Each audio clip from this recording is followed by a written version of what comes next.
Use the Force, Luke. Live long and prosper. I was going into Toshi Station to pick up some power converters. Lilu Dallas Multipass. Shut up and take my money. By Grabthar's hammer, what a saving. One does not simply walk into Mordor. X never, ever marks the spot. Winter is coming. You're a wizard, Harry. Stay a while and listen. Hey, old Kermit the Frog here. Bow ties are cool. So say we all. This is a Play on Nerds. Welcome to episode 180 of A Play on Nerds. I'm Charbin. I'm Steve. That's right. And this week we are talking about the wonderful Saw X is coming out in theaters. So we're, of course, celebrating by a prequel, like an origin story. Yeah. I think everyone's very excited. Maybe the last movie. Who knows? Possibly the last one. No, there's still money to be made. Oh, they'll make 10 more. It's terrible. So instead of talking about that, like we should, we're going to talk about another movie where a sadistic genius creates complex contraptions to torture those who have sinned. Home Alone 3. And of course, right. It's a Rule of 3 movie as well. Rule of 3, baby. That's right. We're always at it. I love how it's kind of like our new default now. Yeah, it just makes it easy, but it's fun Rule too. Of 3. We got to watch some terrible third movie over and over again. They're always bad. They're always. I think there might have been one that we were okay with. I don't remember it, but there might have been one. Oh, yeah, I think Sergeant Troopers 3 wasn't that bad. Yeah, that's right. That's right. It's just amazing. Over and over. So, Steve, what have you been up to since we last chatted? Oh, man, we had a Penn State football game party, which was real good. We had Joyce's birthday, which we kept small, which was the right choice. We just told her, pick 3 friends. You have 2 days to tell us 3 friends. So we texted those 3 moms and said, hey, Joyce wants these 3 people. We probably pissed some people off, and that's fine. Yeah, they can deal with it. Just the way it is. We said, pick 3. She did it. My blood's on my hands. So much so we had blood. a little party, which was so much easier. Oh my God. Just adults kind of hung out and drank and talked while kids ran around inside, did nonsense. That's always fun. Yeah, it was great. It was like little Lord of the Flies. It was awesome. Just 3 kids or 4 kids. That's right. And then since then, I've just been crazy at work because Apple, I guess, will have launched its new phone by now. Mm-hmm. And working as a operation kind of admin-y type person at a store, I have a lot of stuff. And it's been fun. And it's been new experiences, which is kind of cool. Yeah, because you haven't really been on that side of it in that area before. No, I've never had to figure out the food and figure out how we're going to get things where and keep track of things and receipts. This is all new to me. The food, wow. There's a big event or something? Well, because we have so many people in and we want to keep people there and happy and energized, Apple basically gives a budget to feed opening weekend. Ah, I see. Some stores use it all on the main day. Some use it over the Friday, Saturday. Some people stretch it all the way. Yeah. So we're doing the 2-day. So really try to give the bulk of the team here you go, guys. Well, that's nice. Yeah. Yeah, when we worked at CNN, we would get snowed in sometimes in Atlanta, and or if there was a really crazy news story, we had to stay there all night, and they'd bring us pizza, and thankfully it was attached to the Omni Hotel, it was actually in the same building, so if you had to stay there for an overnight, they'd actually pay for your hotel to stay there the night, which is kind of nice, but that didn't happen too often. The Arab Spring, the oil disaster, I think those things, they did the food and the stays. But the snowpocalypse, they're you can stay here or you can try to go outside. I was I'm going to drive home. And I drove home anyway. So that's right. Then basically, the new iPhone's like a snowpocalypse. It's crazy. No one's going to stop me. No one's Nothing. Nothing. Not rain, not sleet, not snow. What are you, a postman? That's right. Speaking of Kevin postman, Costner. Look at that transition. Segue. This past week, Sean Vanderloo of the Rusted Robot podcast and the Soul Forge podcast and the Space Sci-Fi Waffle podcast. It's too many, Sean. On many other podcasts. That's right. He was in town in here, Orlando, where I live, with his girlfriend, Leah, and they're doing a Disney trip. She is a Disney kind of tour coordinator herself, for people who go on vacations. So she knows a lot about it. And I picked them up from the airport. Their flight was very delayed. So I sat in the airport cell lot playing a Star Trek game on my phone for a while until they arrived. And then, we got to have dinner with them one night, me and the wife. And then we took them to a Player One arcade bar, which is a fun arcade bar here in town. It was actually really dead when we took them. We felt kind of bad, but it was like a Monday, so it made sense. And then later on in the week, after they did all their Disney stuff, we took them to dinner before dropping them back off at the airport and had a good old time. Lovely. Yeah. And so it was a fun time. I spent some more time with Sean. I only spent a little bit of time with him over Dragon Con in the past, so it was a good time. And also, it was Jolie and I, it was our 4-year anniversary of being together, and our 2-month wedding anniversary fell on the same week. So we did that's lovely. Yeah, a nice little dinner, and it was a good time. And it's my longest relationship ever. So there you go. Wow, good for you. Look at you, buddy.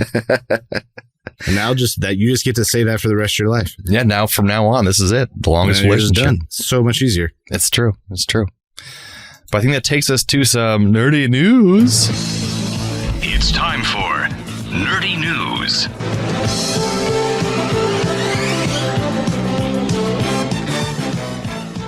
Well, this week, the cheeky name for my cheeky story is That's How You Get Ants. A group of scientists have confirmed that Solenopsis invicta, or better known as the red fire ant of South America, has finally been found in Europe. Oh. More specifically, it has been found in Sicily. Oh, where the mobsters come from. That's right. There are actually apparently dozens of invasive ant species that are currently in Europe. But up till now, they've been like, well, thank God the fire ant hadn't made it here yet, though. And then it finally showed up. And it's not just researchers went and surveyed a sizable outdoor area and found 88 separate nests. Wow. So the good news is that only 7% of Europe meets environmental conditions that they need to survive. Yeah. But bad news is with climate change, scientists fear that could speed that up as things warm. They'll be able to spread their territory. Oh, the good news is that's not real. So that's fine. Yeah, it's true. That's terrible. No.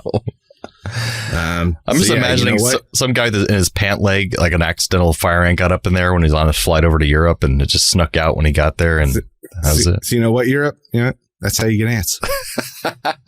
That's how you get ants. But yeah, there you go. Well, that brings us over to our main segment where we're going to talk about some wonderful movie called Home Alone 3.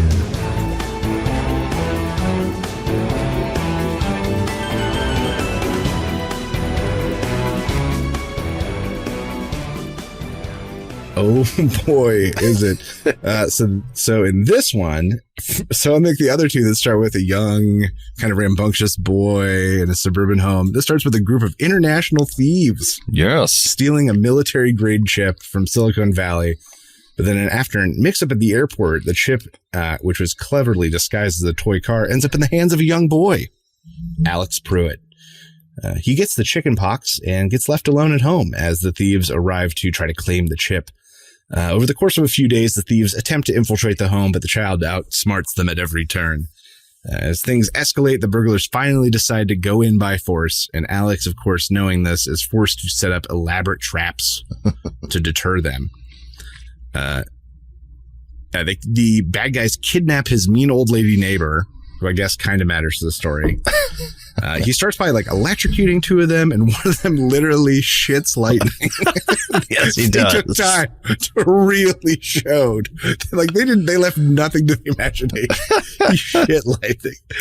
That's a great superpower. He drops heavy items on him. He drops planters on her head and would definitely kill her. Oh yeah, she'd be dead. Knocks them downstairs, through floors. One of them is maimed by a snowblower. But he's fine somehow. Meanwhile, Alex, having placed a call earlier in the film, called the FBI, and agents are on their way. But will they make it in time as the boy's bag of tricks begins to run out? Oh!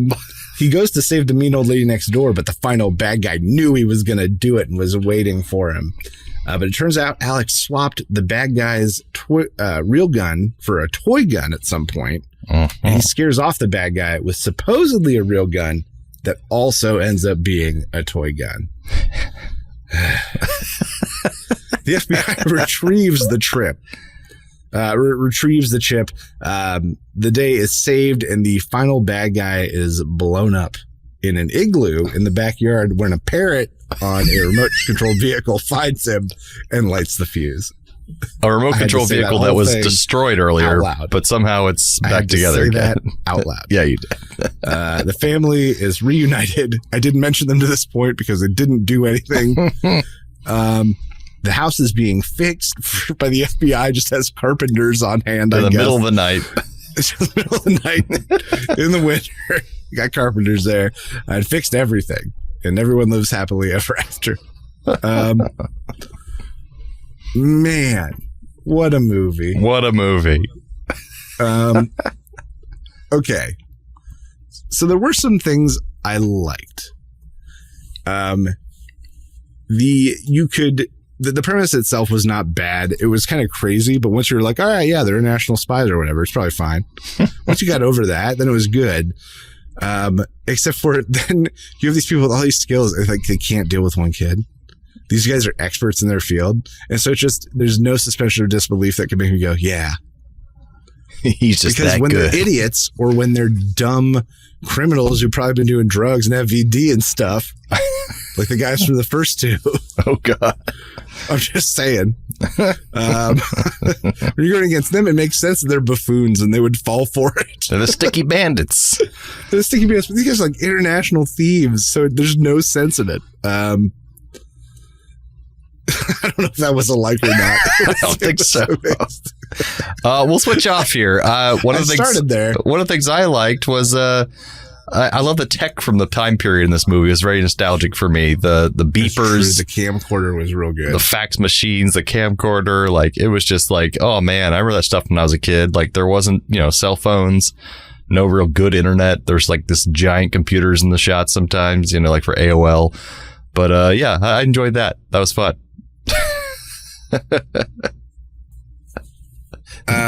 So there were, this is a good thing that was also ended up being a bad thing.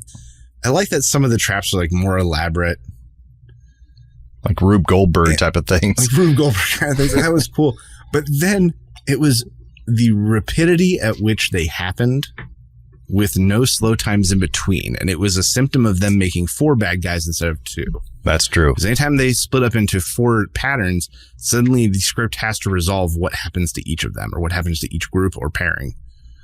And so because of that, it was mile a minute, and it just became this question. I was like, how could this kid have done even a third of this? At least in the original ones, it was like, okay, it's kind of feasible. This 11-year-old might be able to pull off these 4 things. Like maybe, or these 6 things. He had a few falling paint cans, some feathers, that was, it was fine. Right. The micro machines and like the old gaggy stuff, like the glue on the saran wrap. Like some of that is like, okay, maybe. The talk boy. Yeah. But this was like, he created like, my favorite example was, when he comes down the dumbwaiter, gets out, and he goes and he finds a toy robot and sets it up. And I was like, was he that confident that toy robot was going to be there? Or did he really just MacGyver that situation? Is he that good? He's just that good. I was like, is he that smart? Oh my God. I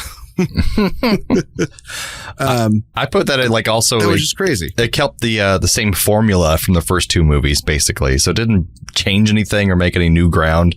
Parents are gone, bandits are around, kid fixes it by being ingenious, and it works. It was entertaining for sure for a lot of the time. Crazy and didn't make a lot of sense at times and was fantastical, but it worked. It was funny that they say a lot of movies, like especially like horror suspense kind of films, are ruined by cell phones nowadays. Like, yeah, cell phones render kind of old horror movies obsolete when people could just get a hold of each other. And now I feel like it's like, oh yeah, if they had a Ring doorbell, that'd be fine. they'd see and they'd be like, oh yeah, the kid's not lying. Yeah, he's got the videos right there. Yeah, and the mom would see it because it'd be on her phone in her purse. Yep. She'd be like, Alex, there's weird men at home. Go to your room and lock the door, and she'd call the police. And like, that's the end of the movie.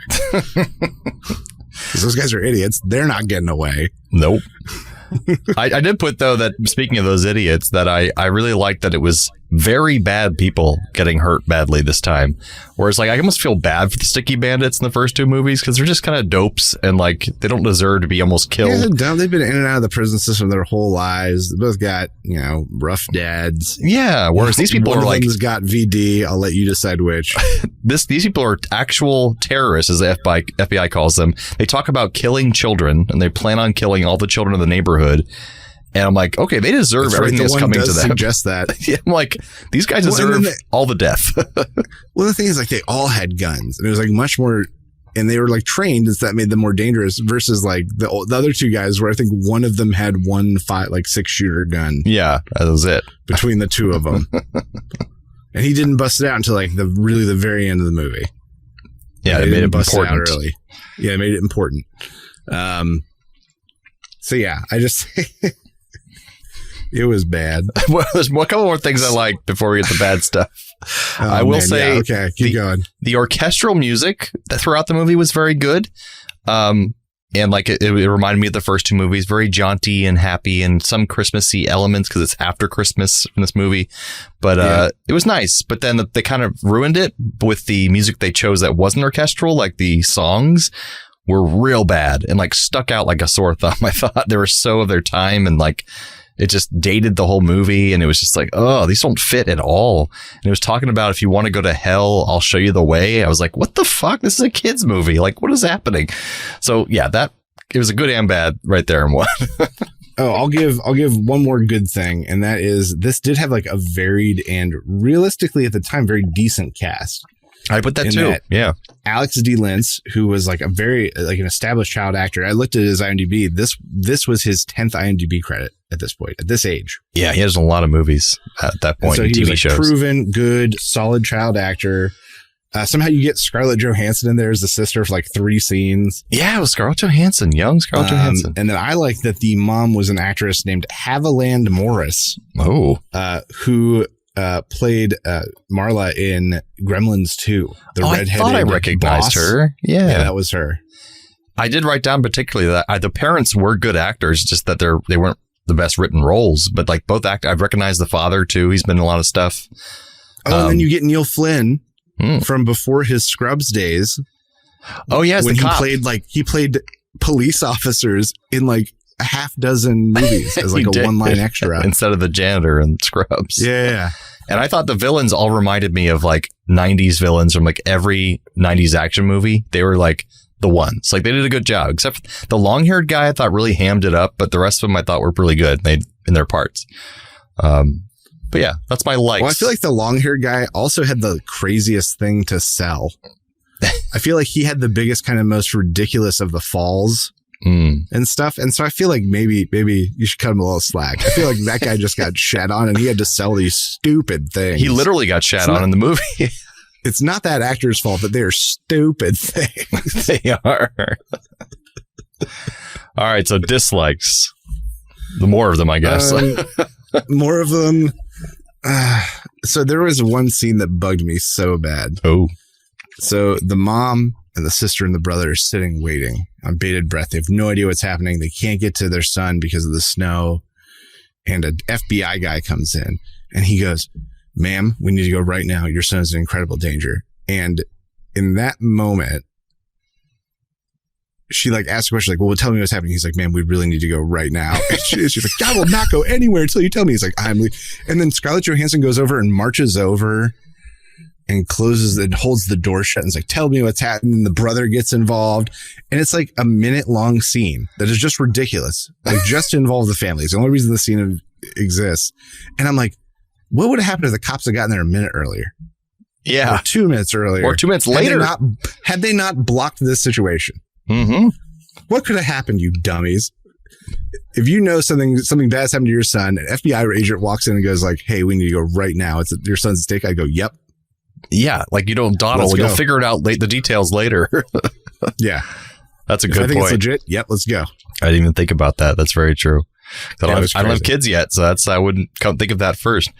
I was going to say one thing I disliked was I can't remember if they did a good job of this in the first 2 movies. I thought they did because I never questioned it, but I would have liked to have a better explanation of why this kid is so smart and so great at creating gadgets and gizmos. Because it just seems... I'm telling you, like, when you really look at it, it has to be that he has genius level intellect. But they don't really explain or comment on that ever before he starts just making them. It's like they should have had one scene where his teachers were like, oh, he always gets an A, or he's always dawdling with his gadgets instead of working, or anything. They didn't have any scene, so we have no reason. True. There could have been one setup at the beginning, like even with his room. His mom comes to get him up and he sets off an elaborate set of things. Yeah, to like get his water to him or to give his mom a hug with the machine. Like lock the door so she can't get in. Yeah, like anything. He's like, I'm getting dressed, Mom. You know, like anything.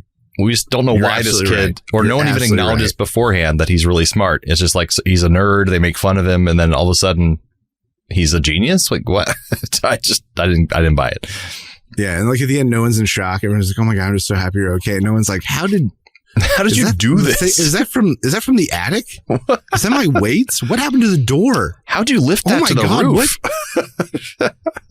Why is there blood everywhere?" So that's maybe my final thing that I just did not like is, at least in the first movie, like there have been plenty of examinations that say like the terrible things that would have happened to the guys from the first two. Oh yeah, skulls crushed and everything. Skulls crushed, faces crushed, bleeding out, contusions, 3rd-degree burns down Poison. to the skull, poison, electrocuted. You just be dead and fried, and so like those have all been seen, but I feel like this was a different level. It's so dead. Every one of these was like, oh my god, they'd be gone, like in a way that the first two really didn't. That's true. And it was just, and because it was 4 of them, you just over and over, like every other second, one of them was getting hurt. It was crazy. Yeah, like back to back to back, and just should have been crushed. There was no downtime, and that was the genius of the first movie because of the way they built the villains, and they put their heads in. They robbed a place nearby. They figured it out. He was able to put him off a little bit, but then they finally got him. Like that was what drove the mood of that and made it such a good movie. But this was just like, damn, bam, bam, bam, they're dying. Bam, bam, bam. And I love how they tried to recreate the wonderful, beautiful scene from the second movie where he talks to the bird lady. They kind of did that at the end of this movie with the old mean neighbor next door. They become friends, and it's like, it's not earned. I didn't feel it. No. it was kind of between the first and the second, where there's like the scary next door neighbor, the old man, and the second one, the old woman who wants to be left alone but really just wants attention and love for my pigeons. For her pigeons. But so here's the thing. I read the trivia on this. Apparently Ebert, of all of the Home Alone movies, the 3 reviewed, this one is the only one he gave like a thumbs up to. Wow. He said it was the best one. That's surprising. Yeah. So just for reference, he thought this one was great. I did put the one thing I didn't like about it that really took me out of the movie was the bird was just too much. So like, first of all, I'm okay with there being like an improbable situation like the first 2 movies. This movie's fine. The kid's unbelievably smart. He outsmarts them. Sure, I can suspend disbelief for that. But then this bird, that's a parrot, which can make words in real life, is just having full conversations and understands and can converse with people and helps him with his gadgets. The mouse somewhat is the same way, but just not having full conversations. But I'm like, yeah, and then at the end they get a little bow where he drives in, the mouse hops off the car. I was like, why are we getting a curtain call for the animals? Is this like a cartoon movie? What is happening?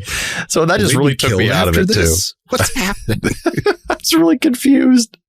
So yeah, I could have done without the talking, not just talking parrot, but conversing parrot. It was like he's like a Witcher warlock's like familiar or something because he could, you know what would have been better? All they needed is that their house had like one of those intercom systems from the 80s, which would be approximately time appropriate. And then that would allow him to send sounds all over the house and basically do everything he did with the parrot. Yes. Which was just causing distraction and doing voices. Yeah, and it probably was a ton of work to film that stupid parrot and mouse too. And we probably could have gotten a nice moment from the second one where he puts it up next to like a radio show or something like that, and you get to reenact the scene from like the second movie where they think they're talking to the gangster, but they're really talking to the TV. Instead, he has the parrot call the old woman's house and have a full conversation with itself. Anyways, just terrible. I didn't even look up more trivia for this movie. I apologize, but I looked at that one thing and said, Ebert. What were you thinking? No. So this was not one of the best winners of the rule of three that we've done before, but it wasn't terrible. I feel like we have found other rule of three films, while bad, maybe equally bad, we found more redeeming factors. And I feel like we did not find redeeming factors in this movie the way we have in other rule of three. And sometimes they were so bad, they were really fun to watch. Whereas this one was just like, that's all right. Oh my God. Like, I don't want to watch it with my kids ever again. Like, did they see it with you? They watched it, and I was like, and I said to myself, Steve, what if they love this? Oh God. Disown them. And they didn't. And I went, oh, thank God. They just think Dad made them watch a really boring movie. Well, I guess that takes us to a bit then, I guess. Yeah, that's a bit. All right. So I have a little game here for Steve. Kind of like on this, we're reviewing what would be a horror movie homage to Saw X. And then we're talking about a horror trailer later on in the show. So I'm going to do all along that theme and go with a game called Haunted Riddles. So Steve, you're going to go on a little adventure here. And to get through it, baby, let's go. You're going to have to answer some riddles. Shit. So Steve. All right. You find yourself lost in a dark and eerie forest known for its cursed reputation, and you're on your way to investigate a castle which everyone in town thinks is haunted. You, as a skeptic, Steve, a man of science, were called upon by the local lord to put an end to this nonsense. As you wander deeper, real. Exactly. As you wander deeper into the forest, suddenly a magical barrier creates a bubble around you, crackling and glistening with power, trapping you in a clearing in the large forest. And you hear faint cries and moans in the distance from all directions. In the center of the clearing stands an ancient, gnarled tree with a hollow trunk.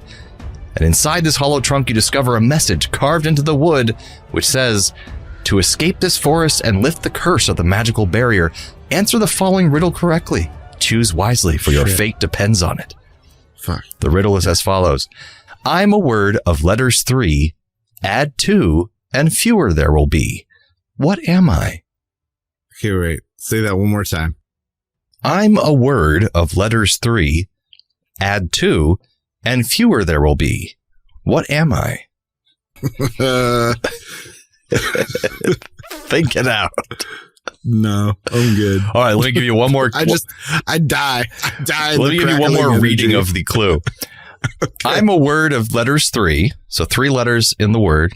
Yeah, I know that. Hold on, that much. If you add 2 letters to it, and fewer there will be, what am I?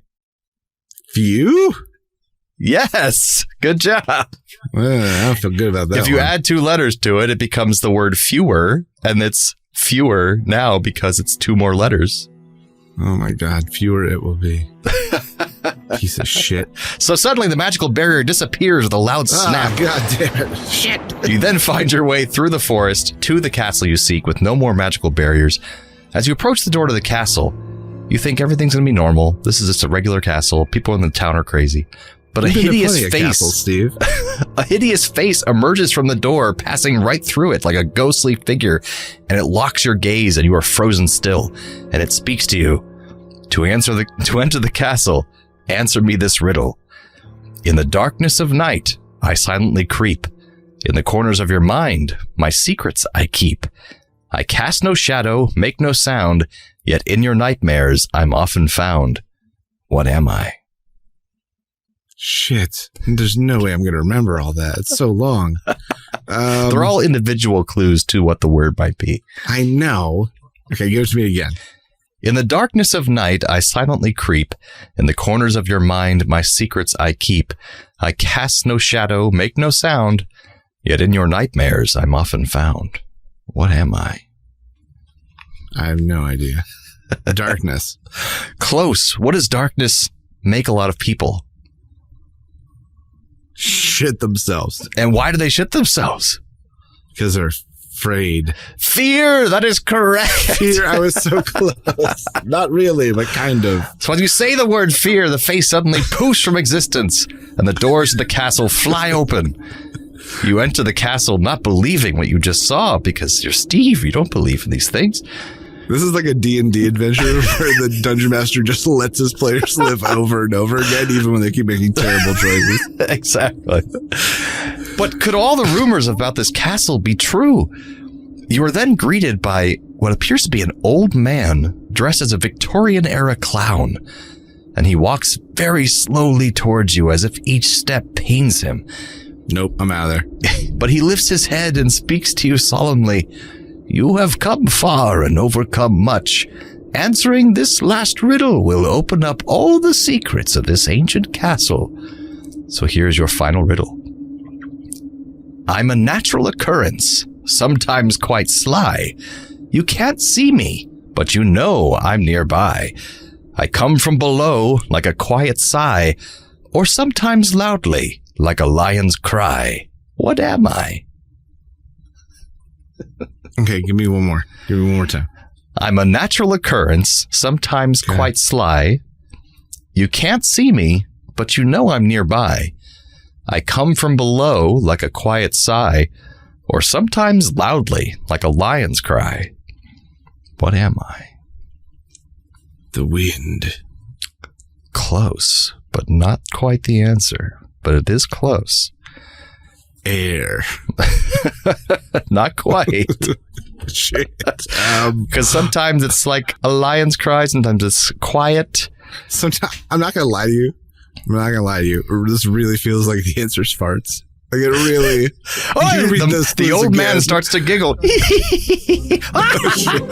And he says, the secret to the castle is farts. Farts are funny. I knew I wanted someone quite serious who would go out of his way to solve all those riddles, to make them laugh at my farts. He then begins to fart repeatedly. Did I really get it? You got it. Oh my God. That was my instinct, and I said, there's no way it's farts. And so I just dicked around. I had to make it goofy in the end. So now he starts dancing around like a little girl, and you solve the mystery of the castle. He was just looking for a friend to laugh at his farts. And yeah, that's the end of Haunted Riddles. Oh man, that's hardcore. That was hardcore. Good job, Steve. Poorly. Farts. So that brings us to some radical recommends. Recommend. If you have the means, I highly recommend picking one up. What do you recommend I do? I recommend Pleasant. All right, this is where I'm going to recommend something that doesn't really need to recommend it, because lots of people already watch it. But I'm going to recommend, we just really recently got back on The Righteous Gemstones. Oh, yeah. On Max. And just really enjoying it. I saw season 1, but I haven't seen, is there 3 seasons now? Yeah. 4? Maybe this is the 4th coming up. Oh, damn. We're not quite caught up yet, but we're getting there. But if anything, it's Danny McBride, like a little bit more reined in. Yeah, because the rest of his family's so nuts that he's more normal almost. I don't care a lot for Adam Levine, but I think he's really good in this specific role. Yeah. John Goodman just anchoring it down. He's fantastic in everything he does. And just great supporting cast throughout. I even like Adam Levine in some stuff. Like he was pretty good in one of the Pitch Perfect movies, and then he was really good in this Netflix romantic comedy where he travels through time to try to get the perfect date. Yeah. And I thought he was really good in that. I think he's got a unique personality and talent, but he's not for everything for sure. But that show is really good. That's a good. Yeah, Righteous Gemstones, big drama, great satire, and very funny. Really good and very funny. Yeah. Very funny to boot. Yeah, but if you don't like people making fun of religion, maybe it might not be your cup of tea. But even this is kind of like making fun of like over top religious people. So even most religious people can identify the bad ones. Yeah. Yeah. All right. Well, I guess that brings us some trailer reviews.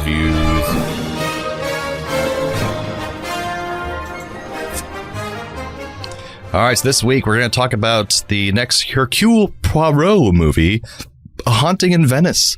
The third of Kenneth Branagh's adaptations of Agatha Christie books brought to the screen with lots of huge ensemble casts full of people you recognize. And this one's going to be more towards the scarier side. So, Steve, what do you think of the trailer? So I hate like ghost movies and spirit movies. I hate them.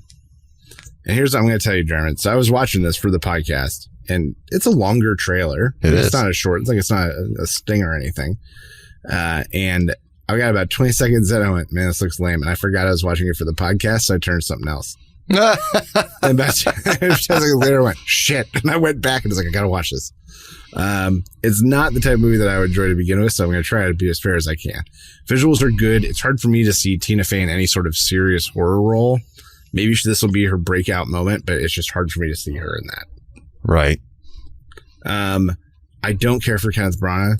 I didn't know that. Really, really at all. I just never have. Some of his directing is good. I don't care for his acting. Okay, that's fair. So for him to be the lead, it's already like all right.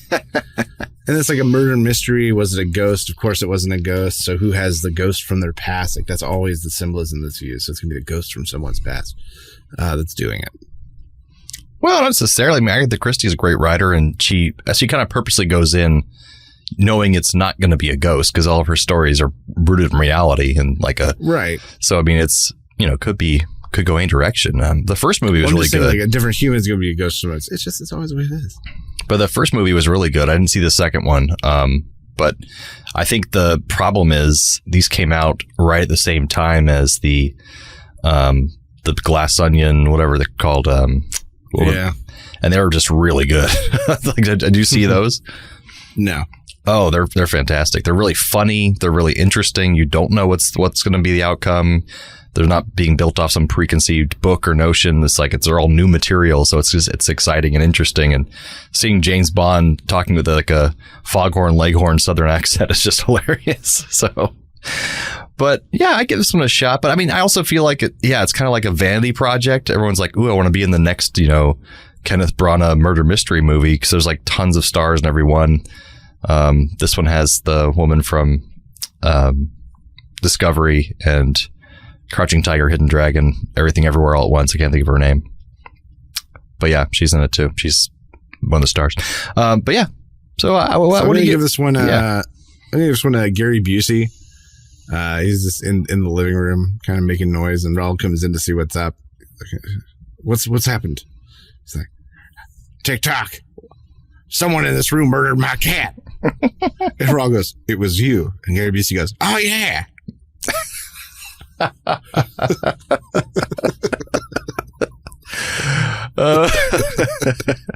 So my rating for this movie is Gary Busey and Raul Julia are at a party, and suddenly they come back from getting food from the kitchen and find Gary Busey dead in the ground in the living room, and the sudden guy suddenly takes his hat off. He's like, "You didn't know, but this whole time I've been the impressive inspector from England, and I'm not letting anyone leave this house until we figure out who murdered Gary Busey." And everyone at the party just looks at him and goes, "No, we don't care. We can leave. Like, it's fine. He probably killed him, overdosing something. It doesn't matter." And they all just leave. Yeah, they all just ignore him. No, you all have to stay because guys, seriously though. Wait, everyone, no. This will at least take 12 hours. Wait. Do not put on that jacket. Hey, don't open the door. Oh, I'm going to write down everyone's names. I need everyone's names, guys. Raul Julia, don't put on that M. Bison uniform from your Street Fighter movie. Raul Julia. How do you spell Raul? Let's put Raul. Roll? It's a Raul. Raul Julia. Is it like Raul Dahl? Is it like Raul Dahl? I've got you, Raul Julia. I know it was you. So that is a haunting in Venice. Oh, good times, great oldies, cool 100. Well, that brings us to the end of episode 180. Join us next time for episode 181. We're in honor of the new reignited Exorcist series. I think it's a reboot, maybe. I don't know. It's actually the same universe. It's the Ellen Bernstein's back in it, so she's okay. Yeah. Okay, so same universe, same timeline then. Yeah. Or approximately, therefore. Okay, well, that's good to know. I didn't know that. But in honor of that, we're going to watch Exorcist 3 in line with our Rule of 3 series. And getting in the Halloween spirit because it'll be October and all. Yeah, we'll be just broken into October when the episode comes out. It's going to be very exciting. That's right. But until then, you come on back for that and be our nerdy audience. We will come on back and be your nerdy co-hosts. Thanks again, Internet. Stay nerdy, my friends.